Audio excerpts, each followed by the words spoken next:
Bonjour. Le Bitcoin a cassé les 35K. Est-ce un fake out ou une vraie cassure? Et où cela va-t-il nous mener? C'est ce que nous allons voir dans l'analyse du jour. Mais avant de commencer, n'oubliez pas de vous abonner, de mettre un petit pouce bleu et un commentaire. Et si vous voulez soutenir plus activement la chaîne, vous pouvez utiliser un des liens ci-dessous ou tout simplement faire un don en crypto-monnaie via les adresses sous les vidéos. Alors comme d'habitude, on va commencer par les plus petits time frames, donc en 4 heures. Alors, il n'y a pas grand chose à dire vu qu'on avait déjà bien fait le tour et prévu à peu près tout ce qui pourrait se produire. On va juste faire un résumé, surtout pour les nouveaux, de voir le travail qu'on a effectué depuis les derniers temps. Donc, on avait pris des achats vers ici. Ensuite, une fois qu'on était arrivé là,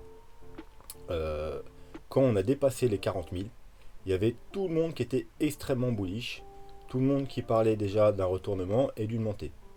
Nous, on avait dit attention, soyez très prudents, on arrive sous une résistance, il y avait des très grosses résistances, non seulement le haut du range, mais également beaucoup d'autres résistances. On a dit attention, c'est très dangereux, on va sûrement pas passer, donc protégez-vous, prenez des profits, fermez vos trades parce que ça va être très dur de passer.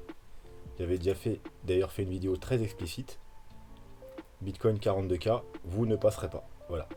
Donc Bitcoin, attention, grosse résistance en vue. Donc tout le monde était bullish, nous on était prudent, on s'attendait à une baisse. Ensuite, on avait repris des achats ici. Et malheureusement, tout le monde était bullish sur ce rebond. Et tout le monde était très bullish. On arrivait vers les 35K, tout le monde était extrêmement bullish. Encore une fois, on avait dit attention, les gens sont pas trop bullish, on est sous une grosse résistance. Prenez des profits, on va sûrement rechuter parce que il faut sortir les gens. On a rechuté. Et là, il y a eu vraiment un mouvement de panique. Il y a eu des grosses liquidations. Il y a eu une sorte de capitulation. Alors, j'ai pas le schéma sous les yeux, mais il y a énormément de personnes sur Twitter ou sur YouTube qui ont partagé des données on-chain avec des records de personnes qui sont sorties. Du coup, pendant que tout le monde paniquait, nous on a dit non, c'est encore un moment pour prendre des achats. Parce que on est sur le bas du range, on est sur un bottom potentiel, on a des divergences daily, des divergences 4 heures, des divergences 1 heure. On a également $1 qui a touché une grosse résistance, donc la trendline que j'avais placée, plus le Fibo 0.236 de toute la baisse. Donc il faut chercher des achats. En plus, on avait vu également que alors hop, si je le retrouve, voilà, c'est là, que d'après le wake-off, alors je vous rappelle, le wake-off, on m'en a demandé de m'en parler de tout du don, parce que tout le monde en parlait. Donc encore une fois, ici, très peu de gens en parlaient, et les peu qui en parlaient, ils y croyaient pas, quasiment, les trois quarts qui en parlaient, ils parlaient des 100 000 $, ils en ont juste parlé parce qu'il y a certains youtubeurs qui, eux, y croyaient, mais ils étaient très rares, et personne en prenait compte. Du coup, il s'est bien mis en place. Ici, tout le monde en parlait, donc déjà, je voyais pas l'intérêt d'en parler, et puis en plus, comme on me l'a demandé, pourquoi t'en parles pas, j'ai dit, à quoi ça sert? À quoi ça va vous servir, pour l'instant, de savoir qu'on est dans le schéma d'accumulation Wyckoff? Parce que vous pouvez... Les investisseurs, vous n'avez pas besoin de ça pour investir, et les traders, eh ben, ça va pas vous servir à trader pour le moment. Donc voilà, je vous en ai parlé seulement ici.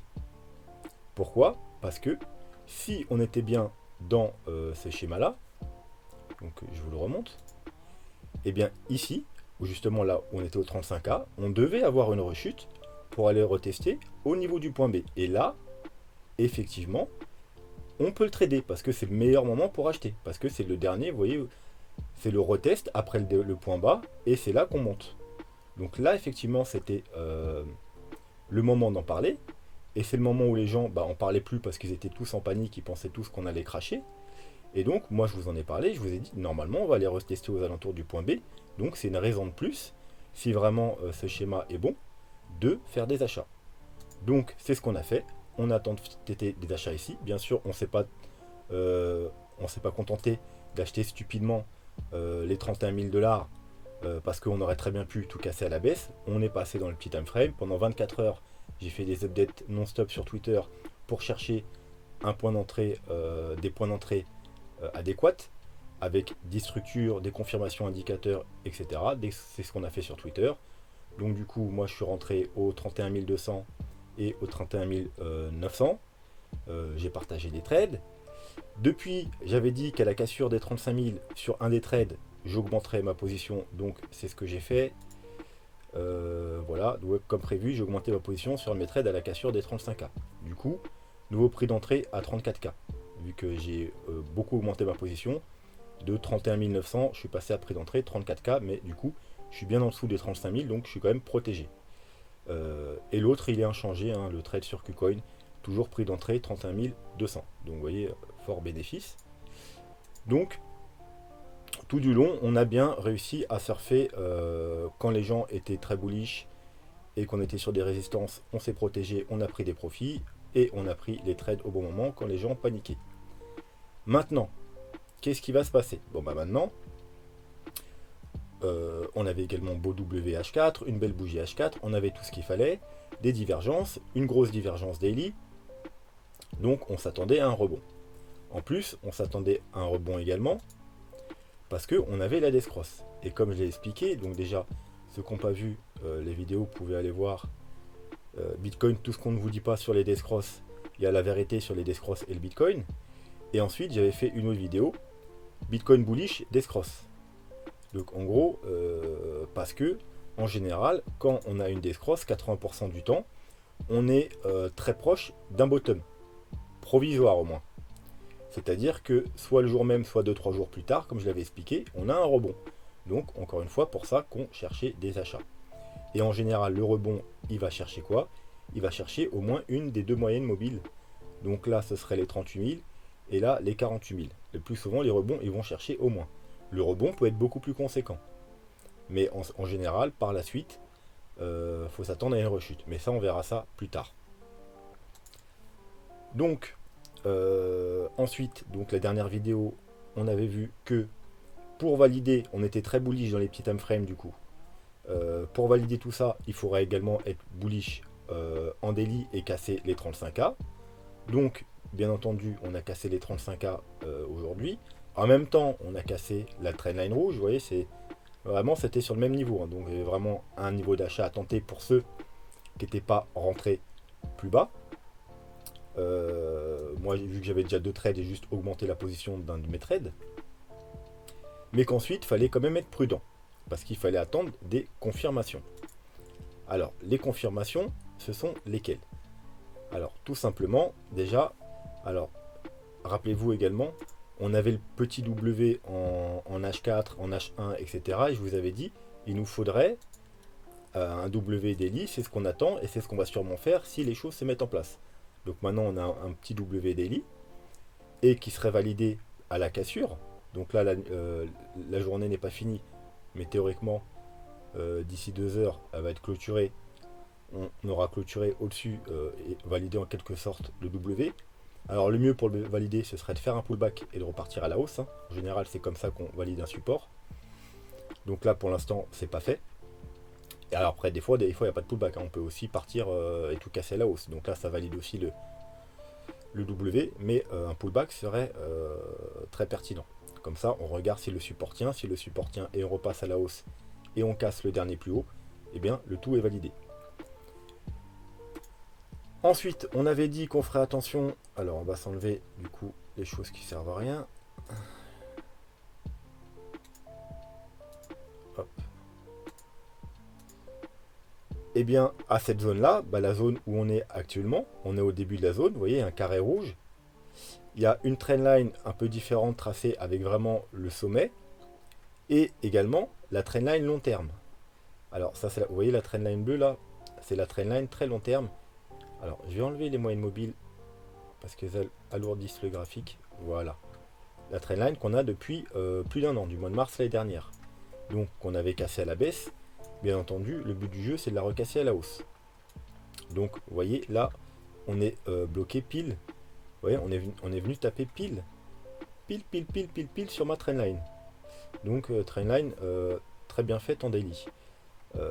Et on a également fait une petite mèche au-dessus de la trendline rouge. Donc pour l'instant, les deux nous ont bloqué momentanément. Donc je vous avais dit, attention, même si on casse les 35K, à partir de cette zone-là, il faudra être très prudent. Et bien entendu, tout le rectangle rouge. Pourquoi? Parce que c'est tout simplement, alors regardez, hop, la zone de rechargement. Vous voyez, on est venu taper parfaitement les 0,618, mais la zone de rechargement de shirt, elle va jusque ici. Donc jusqu'au 38 000, il faudra être très prudent. Donc bien évidemment, là c'est la grosse résistance. Parce qu'il y a les 0,618 cumulés avec la petite trendline baissière, cumulés avec la trendline haussière long terme qu'on a cassé à la baisse précédemment. En général, vous savez que quand on casse un gros support, un gros support, que ce soit horizontal ou une trendline, il y a souvent des pullbacks. Donc ça pourrait très bien être un pullback sur la trendline et ensuite repartir à la baisse. Donc c'est pour ça qu'il faut être très prudent et vous en tenir à votre stratégie ou à la stratégie qu'on a mis en place. Donc bien évidemment, les gens qui sont rentrés en trade tout en bas et qui n'ont toujours pas pris de profit, il est peut-être intelligent de prendre des petits profits au moins de sécurité ici, pour au moins, si jamais on devait repartir à la baisse, eh bien, vous seriez en gain. Bien entendu, vous pouvez monter vos stops aussi, maintenant qu'on a bien monté au point d'entrée. Bon, par contre, les gens qui ont pris à la cassure pile aux 35 000, bien évidemment, vous, votre stop, vous n'allez pas le mettre au point d'entrée, parce qu'on pourrait très bien faire un pullback sur les 35 000 et repartir. Donc par exemple, en daily, plutôt mettre un stop en dessous de cette bougie. Donc aux alentours des 34 000, voire même un peu plus bas, 33 900 et quelques par exemple, parce qu'on pourrait très bien faire une mèche un peu plus profonde. Mais disons qu'au moins en dessous le bas de cette bougie, ce serait le minimum pour mettre un stop. Parce que si vous mettez juste en dessous les 35 000, on peut très bien faire un pullback aux 35 000, une petite mèche en dessous pour sortir les gens qui ont mis un petit stop serré, et vous serez sorti, et ça se trouve après on va partir à la hausse, tout casser, et vous serez plus dans le trade. Voilà. Donc bah maintenant, c'est cette zone-là. Hein. Voilà la zone qu'on est en train d'être bloqué un petit peu ici. Donc une fois par contre qu'on aura passé, si jamais ça arrive, le haut de la zone de shirt, des 38 000, eh bien ça veut dire que pour l'instant on est dans un rebond de cette chute, eh bien on sera potentiellement plus dans un rebond. Il y aura de très fortes chances que ce soit plus un rebond, mais plutôt une tendance haussière court terme. Et théoriquement, on va aller rejoindre donc le haut du range, et probablement si on arrive à passer cette zone, la trendline, la zone de rechargement de shirt, je vous ai dit, il y a peu de chances quand même que cette fois-ci, le haut du range fasse son travail et on ira probablement le casser. Donc du coup, ensuite, on sera dans quoi? On sera plus dans un petit rebond de cette petite chute, mais on sera un rebond de toute la chute. Donc les objectifs seront tout simplement, eh bien déjà la trendline baissière par rapport aux deux derniers sommets, et également la zone de rechargement de shirt de tout ce mouvement. Donc on va la remettre parce qu'on l'a plus. Voilà, qui sera comprise entre les 51 000 et les 57 000. Mais on peut aussi se mettre la rechargement de shirt du plus petit mouvement, parce que là il y a un mouvement baissier, et là du coup là on est plutôt dans ce mouvement baissier. Donc c'est même à partir de là qu'il faut regarder. Donc les 0,618 ils sont au 47 600 en gros. Et comme vous pouvez voir, si jamais on casse là et qu'on monte comme ça assez régulièrement, on va peut-être tomber au niveau du 15. Alors ça dépend, on peut monter tout fortement, mais si on monte un petit peu, on corrige, on monte un peu régulièrement, on risque d'arriver dans cette zone, et du coup on aura non seulement la trendline mais les 0,618. Donc encore une fois ici il faudra être très prudent, et tant qu'on n'a pas dépassé la zone de rechargement de shirt, la grosse, donc celle que j'ai mis précédemment, donc je crois que c'était au 57 000, 58 000, on sera toujours dans un rebond et il y aura toujours risque de rechute. Je vais quand même la remettre pour être précis. Voilà, une fois qu'on aura dépassé, si ça arrive bien entendu, attention hein, parce que là rien n'est fait du tout hein. si on arrive à dépasser cette zone-là, donc les 57 400, eh bien, ça voudra dire que fort probablement, on n'est plus juste dans un rebond, mais dans une reprise de la tendance haussière. Et là, on pourra s'attendre à faire des nouveaux plus hauts. Mais encore une fois, ne mettons pas la charrue avant les bœufs. On n'en est pas du tout là. Voilà, mais quand même, je vous en parle pour ceux qui n'ont pas vu les vidéos précédentes, parce qu'on en a déjà parlé plusieurs fois. Mais voilà, au cas où, vous serez prévenu avant. Donc, pour confirmer, on va faire un peu de nettoyage quand même.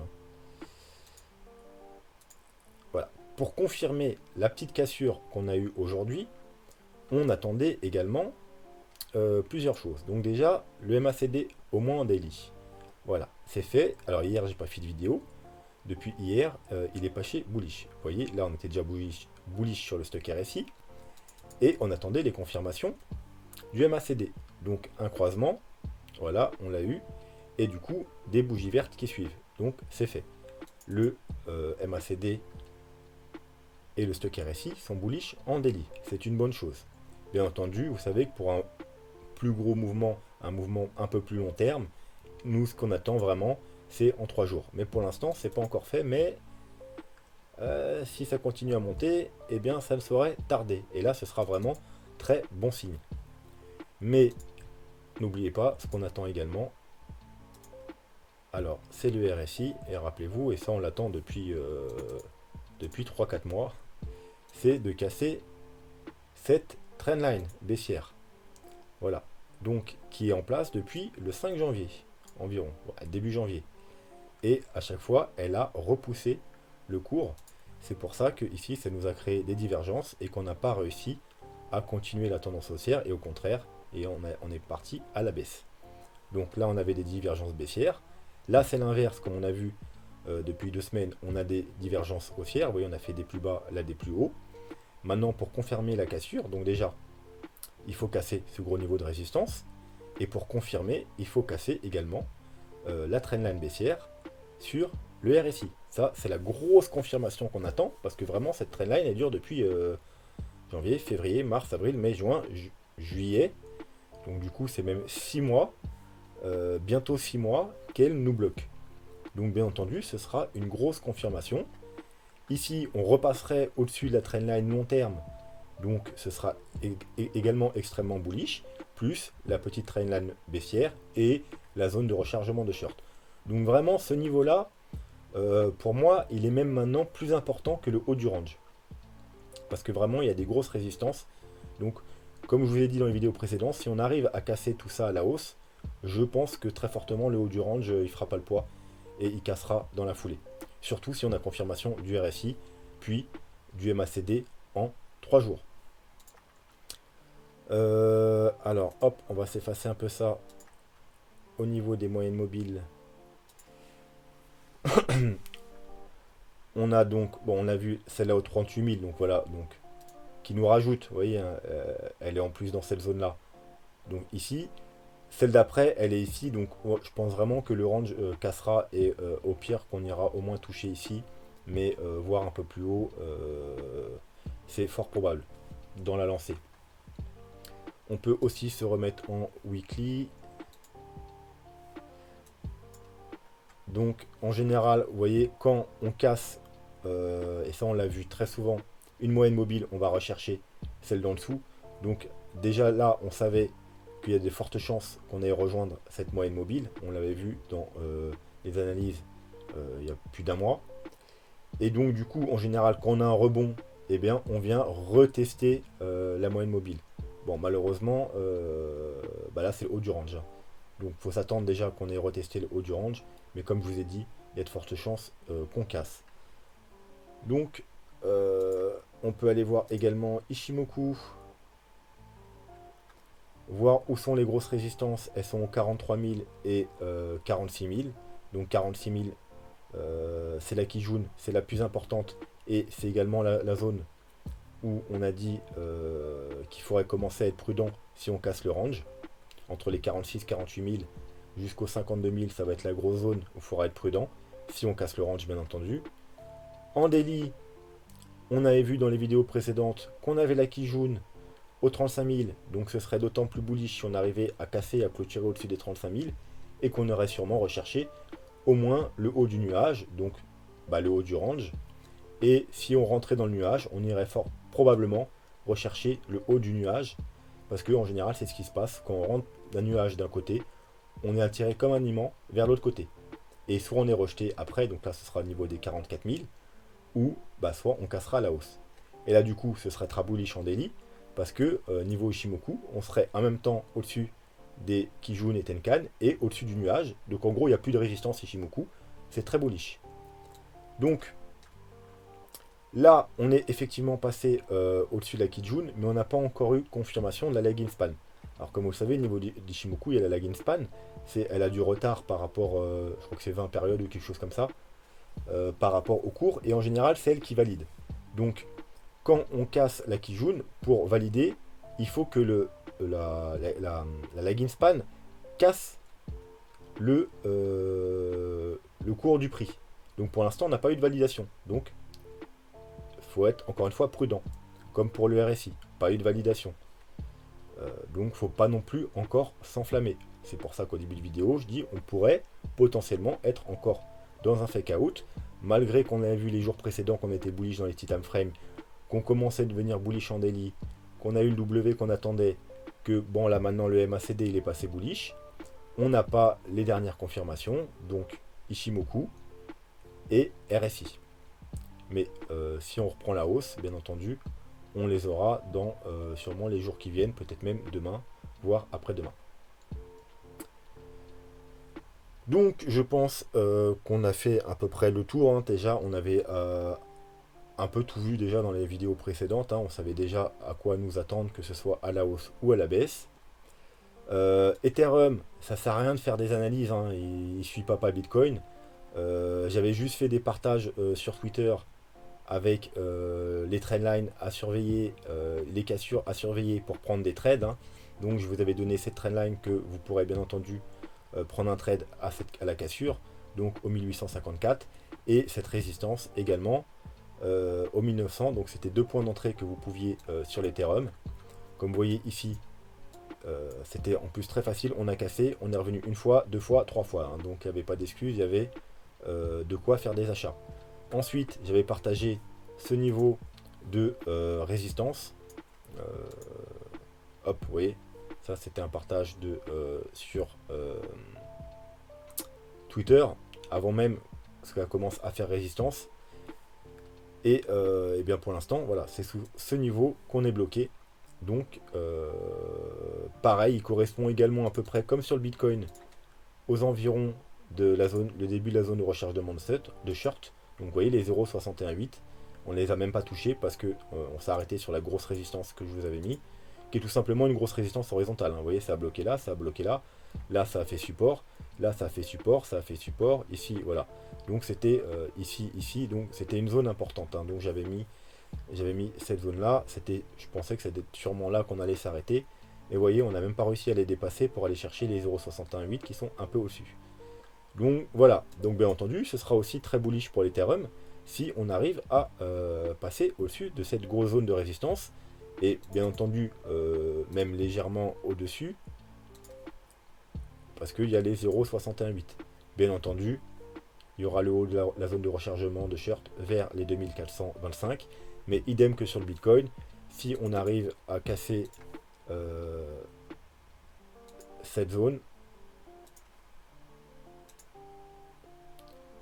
eh bien, il faudra s'attendre à aller beaucoup plus haut.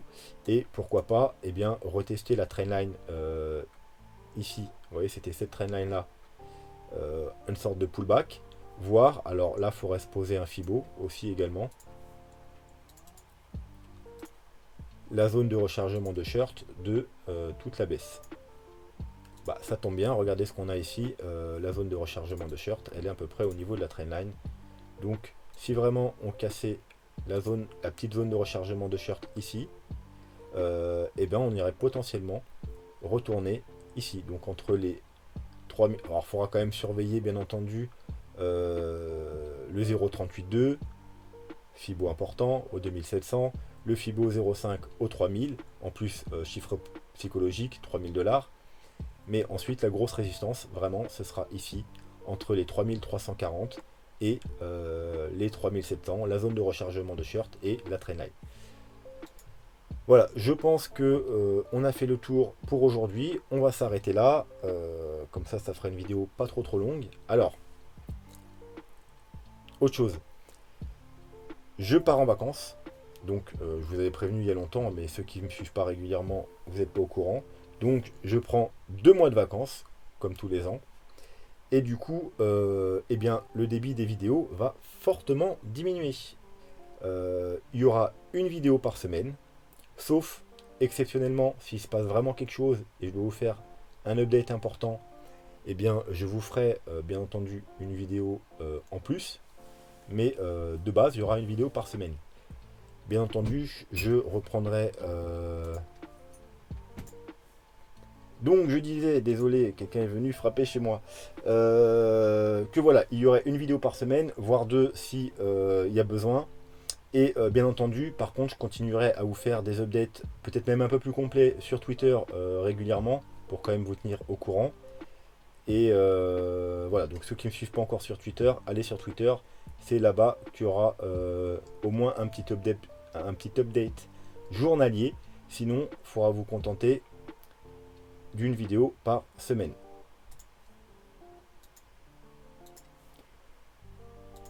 Voilà, sinon sur ce, je vous souhaite une très bonne soirée. Comme d'habitude, soyez prudents. Et donc du coup, je vous dis pas à demain, parce qu'en plus, les jours qui viennent, là, je vais être en... Vu que je change d'endroit, du coup, je serai en voyage, on va dire. Et donc, on se retrouve dans quelques jours pour une prochaine vidéo. Tchuss!